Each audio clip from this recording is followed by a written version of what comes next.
High to all, அனைவருக்கும் வணக்கம். கூட்டு வட்டினா என்ன? ரொம்ப எளிமையா பார்க்கலாமா? உங்களுக்கு மேக்ஸே தெரியாதனாலும் இந்த வீடியோவை கொஞ்சம் பாருங்க. உங்களுக்கு ரொம்ப ஈஸியா புரியும். கூட்டு வட்டிக்கும் தனி வட்டிக்கும் இருக்கக்கூடிய வித்தியாசம் நீங்க பாத்துறணும். இந்த ஃபார்முலாலாம் நான் அடுத்து சொல்றேன். எளிமையா நம்ம பார்க்கலாம். ரைட். இப்போ ஃபர்ஸ்ட் பாத்தீங்கன்னா, இந்த வட்டி கணக்கு பார்க்கும்போது என்ன தெரிஞ்சுக்கணும் அப்படிங்கறத நம்ம பாத்துருவோம்.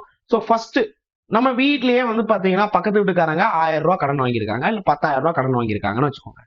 அதுக்கு வட்டி கொடுப்பாங்க. ஓகேங்களா? பேங்க்ல எல்லா இடத்துலயுமே கூட்டு வட்டி தான். மோஸ்ட்லி காம்பவுண்ட் இன்ட்ரெஸ்ட் தான் இருக்கும். சரி, இப்ப எப்படி பண்றாங்கன்னு பாத்திரலாம். 10,000 எடுத்துக்குவோம். 10,000. இந்த 10,000 அப்படிங்கிறது 100%. இது 100% இருக்குன்னு அர்த்தம். ரைட்டா?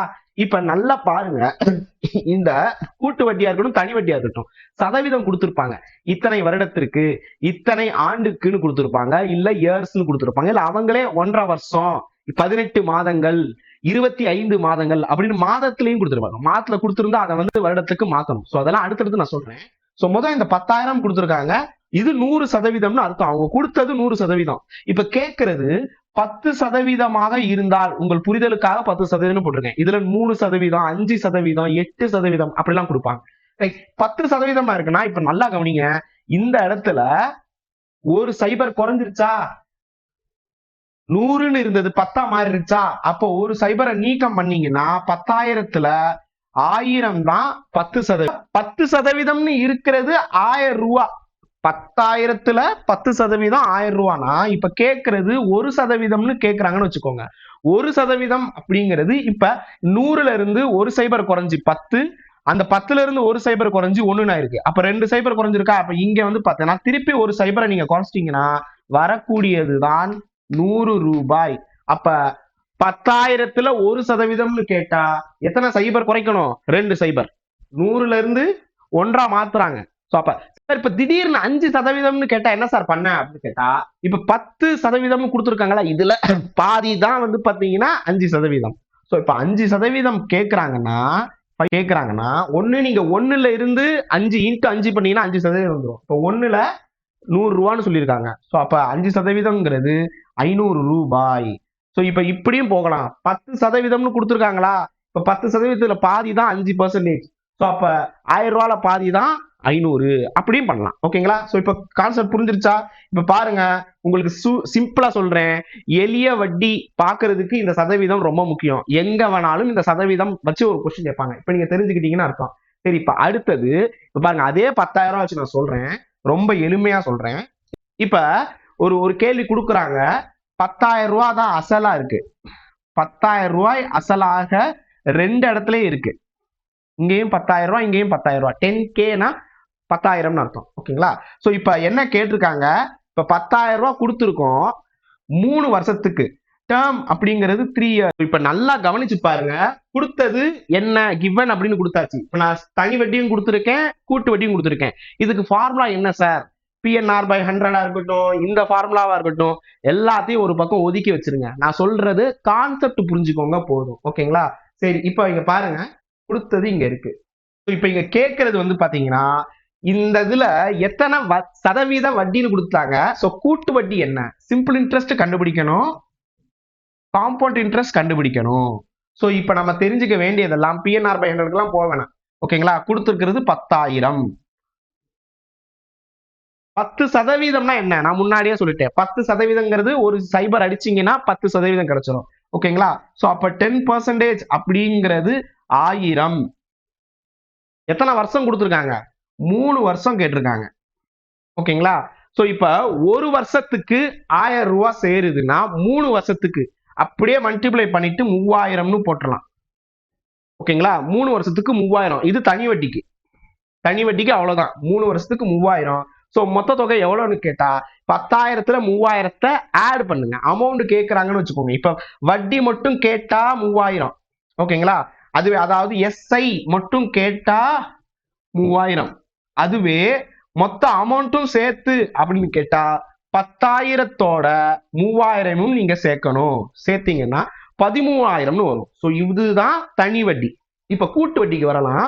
கூட்டு வட்டி பாருங்க, அதுவும் பாத்தீங்கன்னா, சார் கூட்டு வட்டி இன்னும் கொஞ்சம் கன்ஃபியூஸ் பண்ணுமே அப்படின்னு உங்க மைண்ட் வாய்ஸ் கேக்குது. கிடையாது, அதுவும் ரொம்ப ஈஸி தான். ஸோ நான் சொல்றதை மட்டும் கவனிச்சுக்கோங்க போதும். இப்ப கூட்டு வட்டியில பாருங்க, இப்ப அதே 10,000 தான், 10,000 ரைட். ஸோ இப்ப என்ன சொல்லியிருக்காங்க, அதே 10%. அப்ப 10% என்னப்பா அர்த்தம், 1000ன்னு அர்த்தம், ரைட்டா? 10,000க்கு 10% 1000 ரூபாய். சரி, இப்ப எத்தனை வருஷம், அதே 3 வருஷம் தான். அப்ப அதே 3000 தானே வரணும்னா அதான் இல்ல. கூட்டு வட்டியில ஒவ்வொரு வருஷத்துக்கும் வட்டி அசலோட சேர்ந்துரும். சோ இப்ப வருஷம் ஃபர்ஸ்ட் இயர் வந்து பாத்தீங்கன்னா 10,000தோட இந்த 1000ம் சேரும்.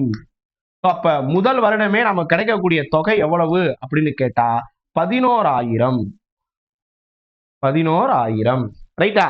சோ இப்ப அடுத்த வருஷம் 2வது வருஷம் வந்து பாத்தீங்கன்னா இந்த 11,000 தான் உங்களுக்கு வந்து அசலாக மாறும். இப்ப இந்த 11,000த்துல 10% எவ்வளவு, இந்த 11,000த்துல 10% அதே ஃபார்முலா தான். அந்த ஒரு சைபர் எடுத்துருங்க, 11,000த்துல ஒரு சைபர் எடுத்துட்டீங்கன்னா 1100. சோ அப்ப 1100 கூட்டணும். 1100 கூட்டினா எவ்வளவுப்பா வரும், 1100 கூட்டினா இதோட இது 1100 கூடுது. ஓகேங்களா? அப்படியே கீழே வாங்க, 0 0 2 0 சேர்த்தாச்சு, இங்கே ஒரு 0 இருக்கு. இந்த 1 போட்டுருவோங்க, இந்த 1000 வந்து வந்துடும்.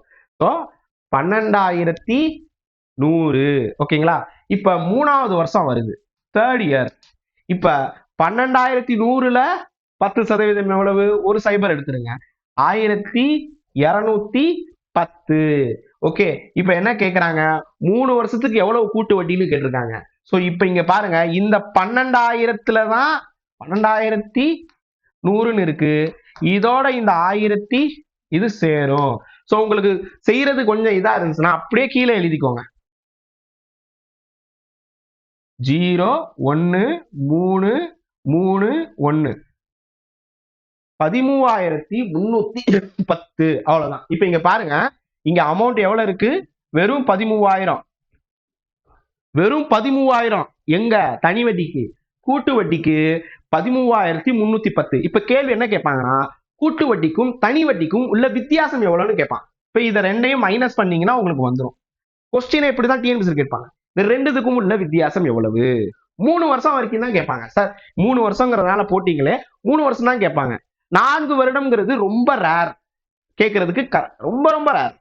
2 வருஷம் வாய்ப்பு இருக்கு, 2 வருஷம் இன்னும் ஈஸி சார். இது 3 வருஷம் கேட்காம 8 வருஷம் கேட்டா வாய்ப்பே இல்லை. 8 வருஷம் எல்லாம் கேட்க மாட்டாங்க, அவ்வளவு தூரம் எல்லாம் போகாது.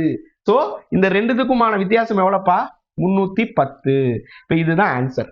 சோ கொஸ்டினே வந்து பாத்தீங்கன்னா, நான் இப்ப கொஸ்டின் சொல்றேன், நேரம் நான் செஞ்சுட்டேனா. கொஸ்டின் என்ன இருக்குன்னா, 10,000 ரூபாய் அசல் தொகை 3% ஆண்டு 3 வருடங்களுக்கு 10% ஆண்டு வட்டி வீதத்தில் தனி வட்டிக்கும் கூட்டு வட்டிக்கும் உள்ள வித்தியாசம் என்ன. இப்படிதான் ஒரு கொஸ்டின் இருக்குன்னா அந்த கொஸ்டினுக்கான ஆன்சர் 310. 310 வர்றதுக்கு இவ்வளவு பண்ணணும் சார். இவ்வளவு பண்ணணுமா சார் அப்படின்னு கேட்டா, நான் உங்களுக்கு தனி வட்டி சம்பந்தப்பட்டதும் நடத்திருக்கேன், கூட்டு வட்டி நடத்திட்டேன். இப்ப இதுக்கு ஒரு ஷார்ட்கட் இருக்கு, இந்த ரெண்டுத்துக்குமான டிஃபரன்ஸ் ஒரு ஷார்ட்கட் இருக்கு. ஸோ அதை அடுத்த வீடியோல பார்க்கலாமா. ரொம்ப எளிமையா அடுத்த வீடியோவில் எல்லாத்துக்கும் ஷார்ட்கட்டோட நம்ம பார்க்கலாம். இந்த கொஸ்டின் நான் உங்களுக்கு சொல்லி கொடுத்ததுனால ஒரு 10-15 நிமிஷம் ஆயிருக்கலாம். ஆனா நீங்க எக்ஸாம் ஹால்ல பழக பழக பிராக்டிஸ் பண்ணீங்கன்னா ரெண்டுமே ஒண்ணுதான். பிராக்டிஸ் பண்ண பண்ண டெஃபினட்டா 1 நிமிடத்திற்கும், அதாவது 60 நொடிக்கும் குறைவாக இந்த மாதிரியான சம்ஸ் எல்லாம் செஞ்சிடலாம். மேக்ஸ் ரொம்ப ஈஸி தாங்க, எல்லாராலையுமே செய்ய முடியும். தேங்க்யூ.